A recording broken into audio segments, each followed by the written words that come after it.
Welcome to the new season of the Rockpile Podcast. My goal is to build up and edify the body of Christ. And I'm your host, Debra Harper. So let's jump in. Well, hello again. And so today I'm going to be talking to Marci, and we're going to be talking about homesteading, homeschooling, and practical steps, because it's a big step to take. And then when you're thinking about doing it, you want things that are going to work with you. Like you found your niche. Your niche is fowl, right? You have a lot of different fowl. Yes. Yes. What's all the different fowl you have? So I have many different types of ducks. I have quail, 2 different types of quail. I have many different types of chicken. We have turkeys. Yeah, and that is a lot. That is a lot. Yeah. And I have other animals, but not. Okay, so what are the other animals? So other animals, I have rabbits and I have goats. So what do you do with rabbits? Will you eat the rabbits? So our plan is, so the reason why we got the rabbits was to have meat rabbits. Right. But they are so cute and cuddly, and it's been so hard. I bet. So I haven't got to that step yet. So right now, our rabbits, we use their droppings. Yeah. Yes. Mm-hmm. For our garden, which it is absolutely great fertilizer. It's been called garden gold. Oh, really? So, yes, oh my gosh. There so you go. right now we raise them to get us more accustomed to raising rabbits. And then, so in the future, we're hoping that we will have meat rabbits. So. Yeah. And then what other animals? So goats, and our goat, one of our goats is pregnant, and she's due any day now. So she should be having twins. She's huge. Oh, yeah, she's huge. yeah. But she's a mama. She's been a mom. I think this is her 4th or 5th litter. I can't remember exactly. Right. But and then you're gonna milk her or what? Yeah. Because I know that you can make feta, some cheese. Mm-hmm. And I really like goat's milk. Yeah. Yeah. You do? Mm-hmm. Oh. Yes. I love feta, so just give me a line. Thank you. No. So what made you decide that to go into fowl? Was it the cost effective or? So yes. Well, yes. So the easiest thing, or I should say the easiest animal or meat to raise would be fowl. Yes. Yeah. So I started with ducks first, just because I have a love for ducks. Like I just. Oh, okay. Yeah. All right. Yeah. So when the first time I ever got ducks, it was not for a homesteading purpose. It was because we had bought a house with a pond. So I was like, we have a pond. We need ducks, right? So I can go out there and feed my ducks every day. So, So it started with this is going to be a pet type thing. Yeah, yeah. And then the Lord took it, and years later, now it's turned into a homestead. So you have to clip their wings or something to keep them there, or what? So I have different types of ducks. And so one duck technically I have a Muscovy, which are the wild ducks that you see in a lot of apartments and a lot of retention ponds. So they can fly. So those wings you can choose to clip. But I have domesticated ducks, which are bred from wild mallards that fly, but they're purposely bred for meat production. Oh, okay. So when ducks were introduced to the farm, they wanted the biggest ducks that they could for the meat production. So they made sure when they bred them that they were essentially too big to fly. They wouldn't be able to lift themselves off the ground. Mm-hmm. Oh my gosh. Wow. Yeah, so most of my ducks cannot fly because they're domesticated ducks. Yeah. They're farm ducks. Yeah, farm ducks. And then I have Muscovies, which Muscovies technically are not ducks. No. Muscovies, the ducks that we see around here. Yeah, they got the funny red things on them. Yeah, they're a type of waterfowl, but they're technically not ducks. Oh. But do they taste like duck? They do. They taste like duck. And what's funny is that duck tastes very, very similar to beef. So that's where it comes into being. Oh. Yeah, that's where it comes into being a lot more cost effective to own ducks versus beef, because a lot less to feed the duck, Yeah. But yeah, we butcher our ducks and for meat, and I have had where we cut out the breast meat of the duck. Yes. And so we will grill it on the grill like you would a steak. And I have had people over at the house and they have tasted it and they're like, this is the best steak I've ever had. And not knowing that it was duck. And by people, I mean family. Right, sure. So my nephew, if I told him that it was duck, he Yeah. wouldn't try it. And so Right. one day we're like, we're having steak, everybody. So we had all these duck breasts out and we were grilling them. And so he tried some and so I was like, hey, we're having dinner. And he come and tried it. And he's like, I didn't tell him it was steak. He just saw it and assumed it was steak. And so he's like, he come back for more. That wasn't enough for him. He was like, can I have some more steak? So I gave him more. And at the end, my husband and I were like, so how did you like the duck? And he was like, what? What are you talking? What duck? I had steak. So that part, lot less cost effective than raising cattle. And I've told my husband that. I'm like, we really don't need beef at this time, and I'm glad that we're working into that because we do have a 2-year plan for beef later, but still praying on that to make sure that that's the right decision. So if you're going to start doing something like that, would you suggest going into fowl first just because it's an easier meat producing? Yes. And well, so I would think goat is going to be a lot more complicated. Yes. You're going to have a bigger shelter. You're talking about different kind of feed, the minerals. I mean, all the different things that a goat would require. Yes. Whereas a duck is kind of everything's right there, isn't it? I mean, Well, ducks too. I think ducks are harder than say like a non-waterfowl. Yeah, like chicken or like quail. Yeah.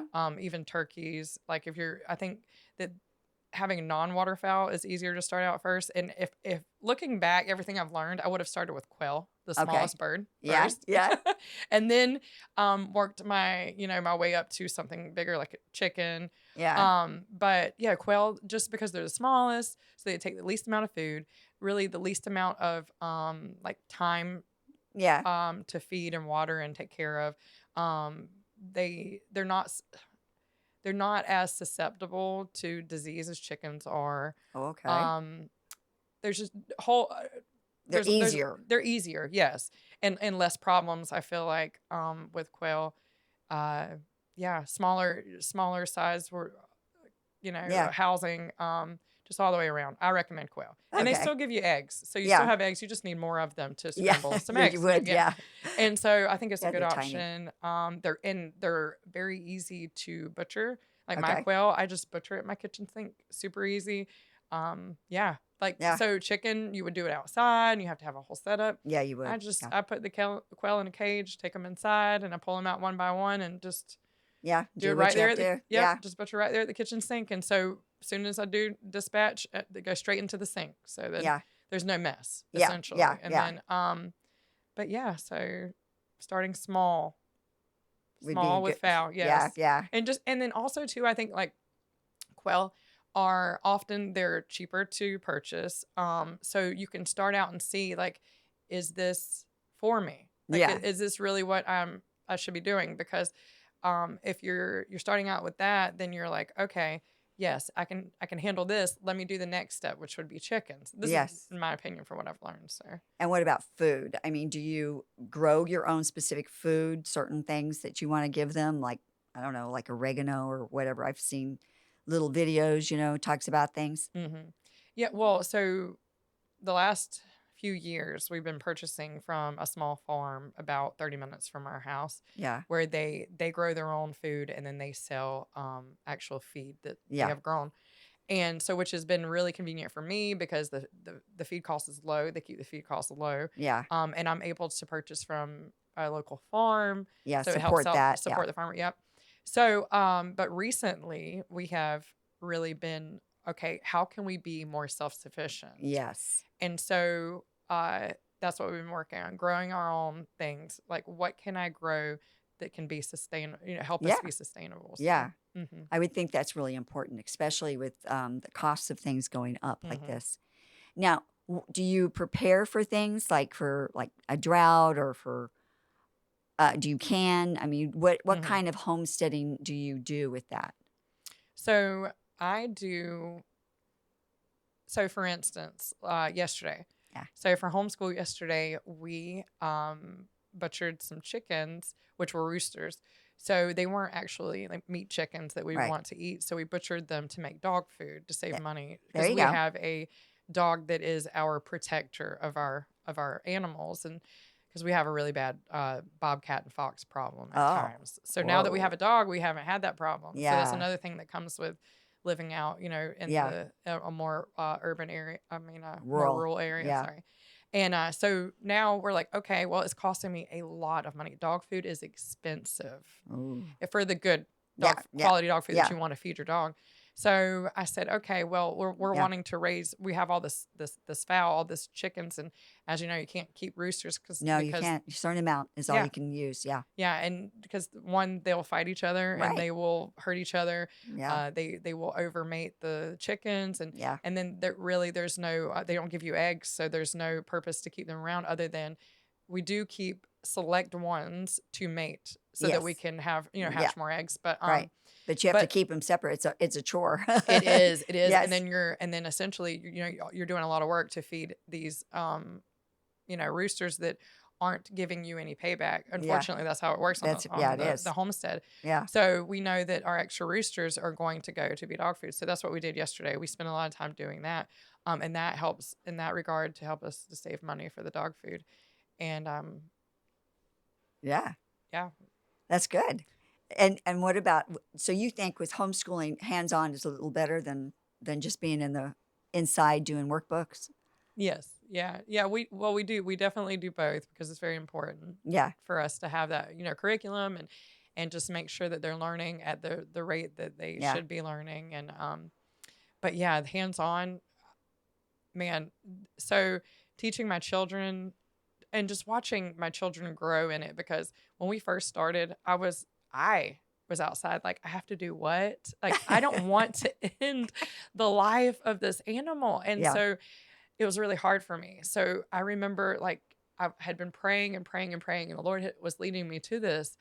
And I was just like, Lord, I don't know how to properly, I mean, I was watching videos on YouTube. Yeah. Like, Yeah. I don't know how to properly dispatch so that, they're not suffering. And, Yes. and I don't know that I can actually, put my hand, to the axe and swing. Like, I don't know, like, God, but if you're calling me to this, then I know you'll be with me. Yeah. And I know you're going to give me the strength, right? And you're going to prepare me for this. So there was many times outside walking around with these animals, like, Lord, help me, and it really did, because it really did trouble my heart. Like, I would go Yes. outside and I would be like, I don't want to end their life. Like, why? And so, just meeting with the Lord there and being Mhm. like, Lord, this is, you're teaching me how to grow my own, how to grow and raise my own food. And you're teaching me that this is important. And I know there's an urgency for this, but you're going to walk with me, and you're going to comfort me, and you're going to lead me and guide me. And, Yeah. and he did. So yesterday while we were out butchering, and so I have a 12-year-old, he just turned 12. And so I asked him, let's get everything ready. And so he usually is the one, or the last time he was the one who would dispatch the chicken. So while I held it in place. And so I asked him, I said, are you ready? Is this what you want to do? And he was like, yeah. And then so right before, the moment, he stopped and he said, Mom, I feel bad. I feel bad. Mhm. And I knew what he Yeah. meant, because Yes. I feel that way too. You don't want to take that swing. You don't want Yes. to in that moment. So I said, okay, well, let's pray. Let's pray. And so we prayed, and I'm like, Lord, if this is what you're leading us to, we need you. We need your comfort. We need your guidance. Yes. And so when we got done praying, I said, how do you feel? Because if you don't want to take the swing, I will. Like, because Yeah. and he said, no, I have this. Thank you so much for praying. Like, he just needed that reassurance. He needed the reassurance from That's the Lord right. himself. Yeah. Yeah. Yeah. And so the Lord gave him that in that moment. So he did, without a hesitation, he swung. And so, but my point is that, like, watching my children grow and the Lord helping them in their hearts. Yes. So when their hearts are troubled, because Yeah. it every time I go out there, I'm not ready. And so I have to pray, right? In my own humanness, I have to pray, because I have to be like, God, like, even though I've done this so many times, like, I'm still not ready. Like, Yes. I'm still not ready for Well, this, it's because I the need you there with me. sanctity Yes. of life. Even it doesn't matter that it's an animal. Mm-hmm. And so I'm so thrilled that you brought that up, because Mm. we have to have a respect for animals just like you would a person, because God sees. He says he knows where the sparrow falls, right? Yes. So when you're out there and you're working and you're doing this homesteading and you're doing the homeschooling, how do you fit in all of the God lessons? Is it like what you're just describing? Is that what you do? You incorporate it like that? Yes.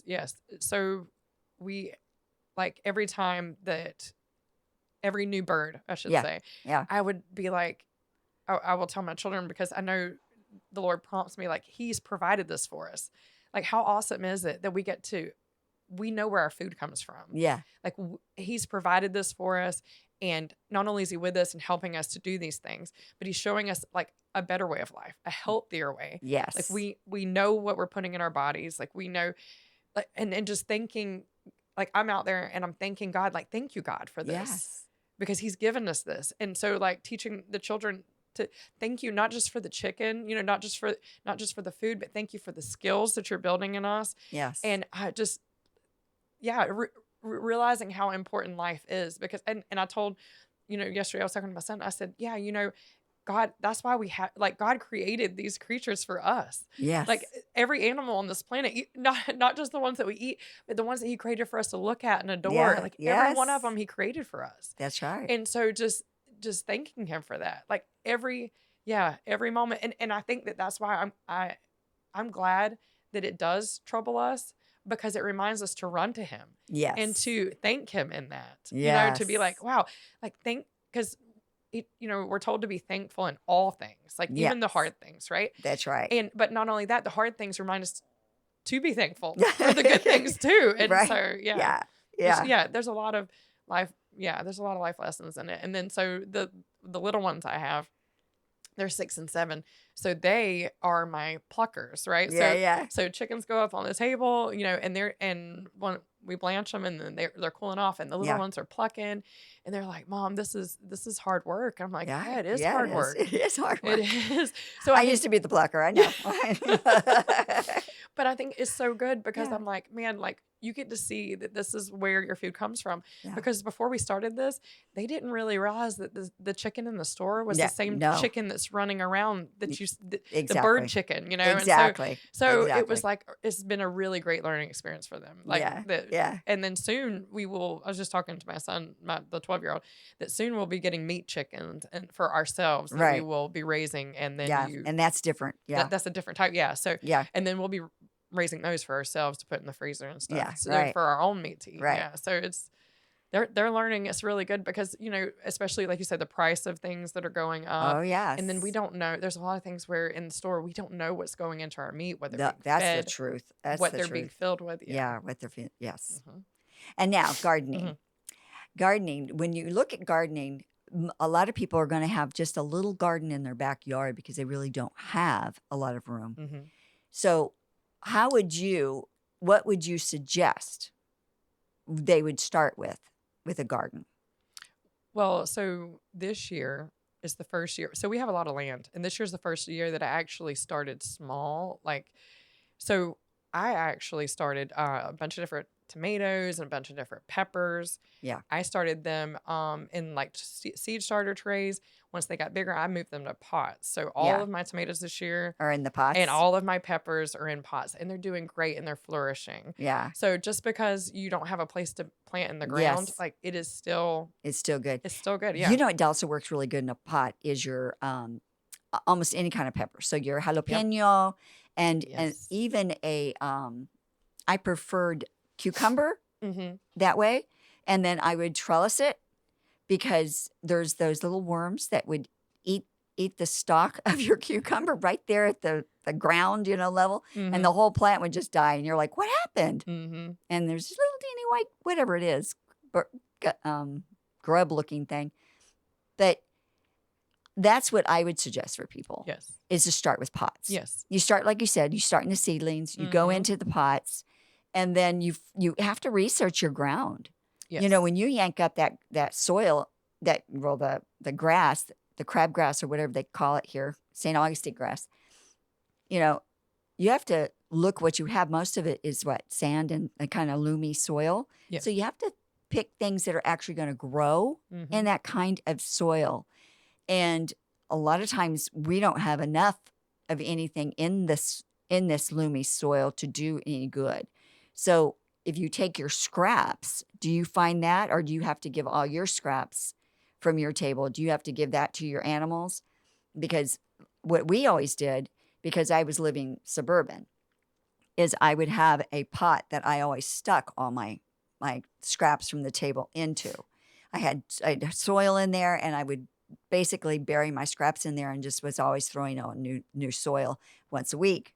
And it would just make this huge mound of wonderful soil. Yes. Right?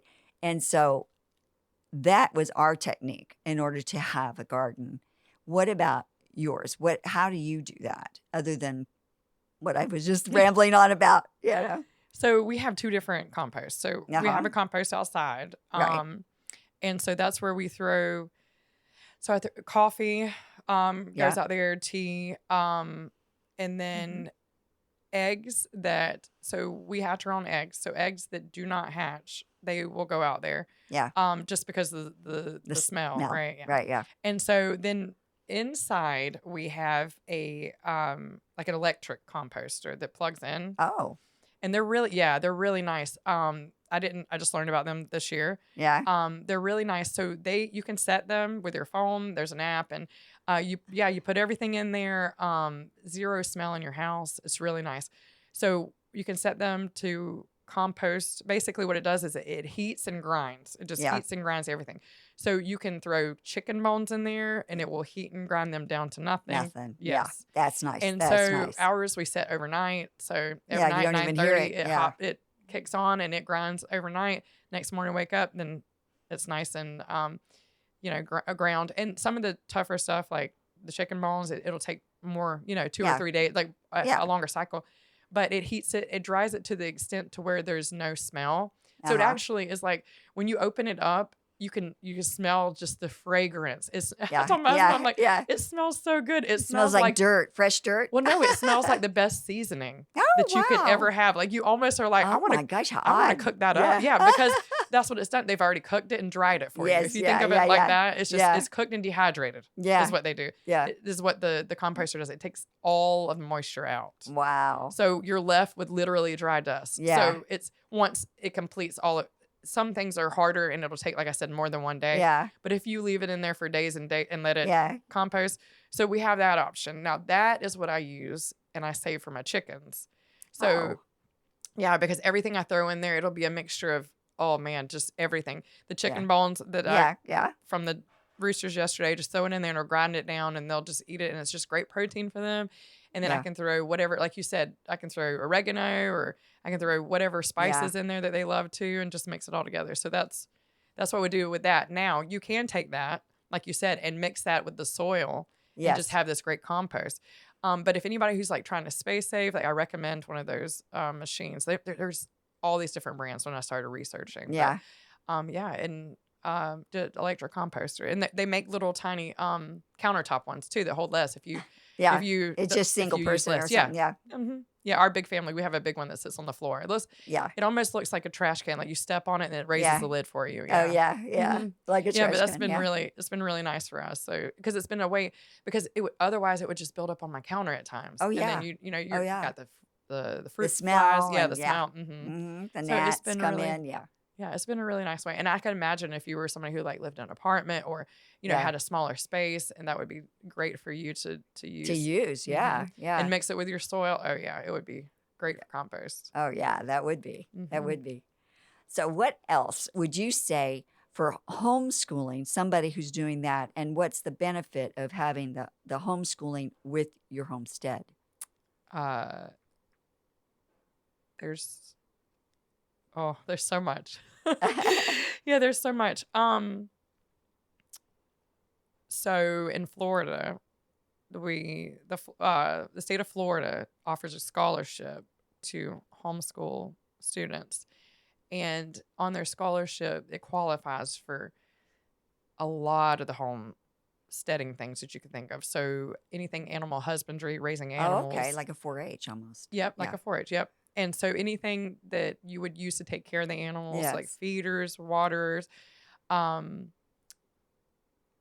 they do not pay for feed Yeah. to feed the animals, but like anything, I think you have to they'll pay for you to create your own shelter for Okay. the animals and stuff.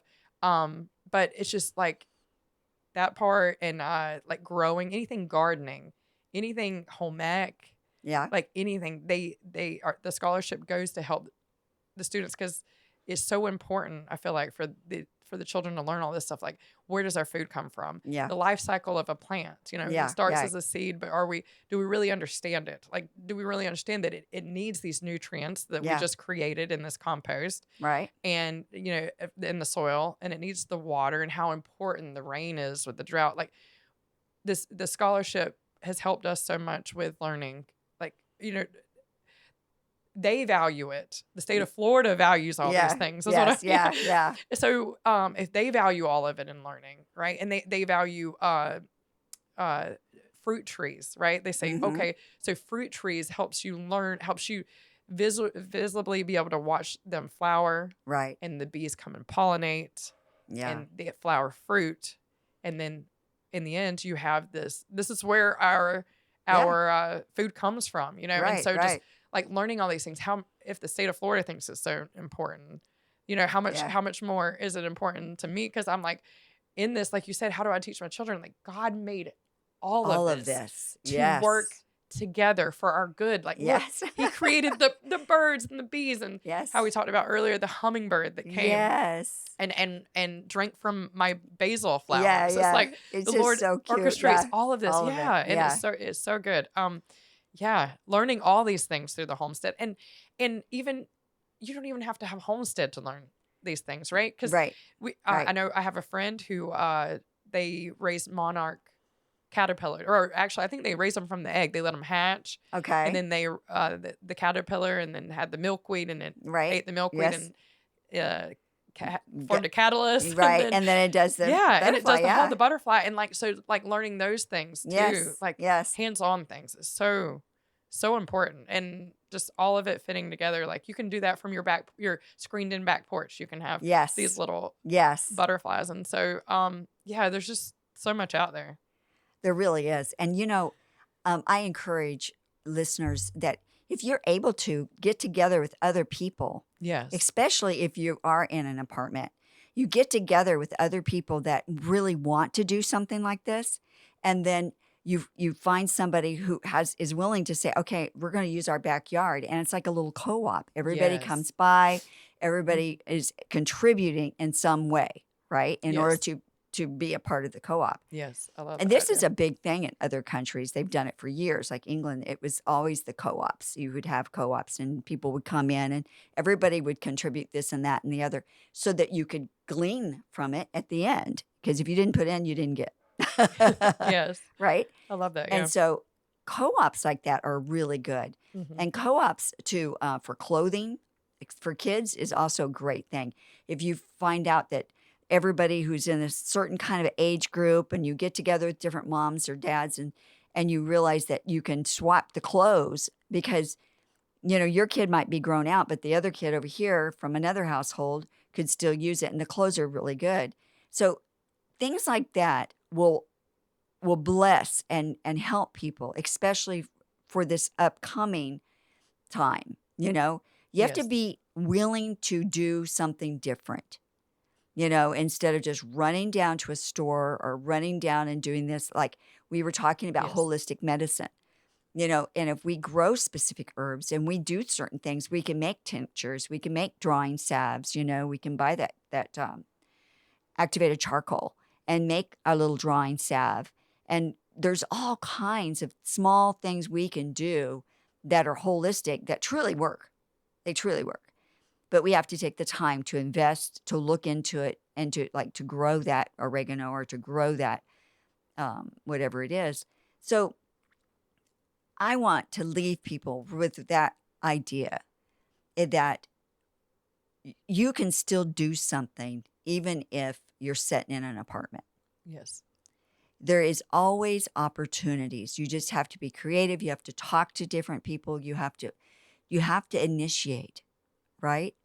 And Yes. God always is telling me, right? Faith is action. So he can give me an idea and my faith can start growing toward that. But unless I take action in that, I'm not being obedient and I'm not following through. That's not action. That is nothing. There is no faith in that. So we have to, when he gives us something, he gives it that unction that we have to follow through. And so that's what I want to encourage people to do. No matter if it's homeschooling, homesteading, growing your own personal small garden on your back porch, whatever it is, when God gives you that unction that you keep thinking about that, you keep thinking about that. Is that sewing clothes? Is it whatever it is? Start moving toward it because we don't know what our future is here in America, but we do know that when God initiates something inside of us, it's important. So act on it. Act on it. And that's what I want to leave you with. God bless.